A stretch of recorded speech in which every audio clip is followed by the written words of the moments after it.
اللہ تعالیٰ نے منصب صحابیت کا مقام بھی بیان فرمایا۔ اذ یقول لصاحبی، یعنی نبوت کے ساتھ جو دوسرا ہے وہ آپ کا صحابی ہے۔ اور اللہ نے تمام صحابہ اکرام کا مقام بھی بتایا، ان کے درجات بھی بیان فرمائے۔ اللہ تعالیٰ نے صحابہ اکرام میں جو سب سے بڑا مقام عطا فرمایا، امام الصحابہ سیدنا صدیق اکبر رضی اللہ تعالیٰ عنہ، جو کہ ہم سب کا اس امت کا اس بات پر اجماع ہے، عقیدہ ہے کہ آپ صلی اللہ علیہ وسلم کے خلیفہ بلا فصل ہیں۔ سیدنا صدیق اکبر رضی اللہ تعالیٰ عنہ کی شان، مقام اور منقبت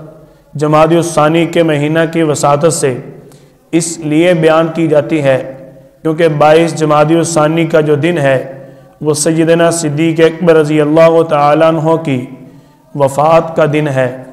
آپ صلی اللہ علیہ وسلم کے اس پیارے صحابی کو اللہ نے تمام صحابہ اکرام میں سب سے زیادہ صحابیت عطا فرمائی تھی۔ جس صحابی کو اللہ نے جتنی زیادہ صحابیت عطا فرمائی اس کا اللہ نے اتنا بڑا مقام بیان فرمایا، یعنی جس نے آپ صلی اللہ علیہ وسلم کی صحبت میں ایمان کی حالت میں جتنا زیادہ وقت گزارا اس کو اتنا بڑا منصب صحابیت ملا، کیونکہ اس نے تمام صحابہ اکرام میں جتنا زیادہ آپ صلی اللہ علیہ وسلم کا دیدار کیا، آپ کے افعال اور اعمال کو دیکھا، جتنا زیادہ آپ صلی اللہ علیہ وسلم کی صحبت کو حاصل کیا، اس نسبت کی برکت سے اللہ نے اس عظیم صحابی کو اتنا ہی بڑا مقام عطا فرمایا۔ صحابہ اکرام میں سب سے بڑا مقام امام الصحابہ سیدنا صدیق اکبر رضی اللہ تعالیٰ عنہ کو حاصل ہوا۔ آپ صلی اللہ علیہ وسلم جب اس دنیا سے رخصت ہوئے،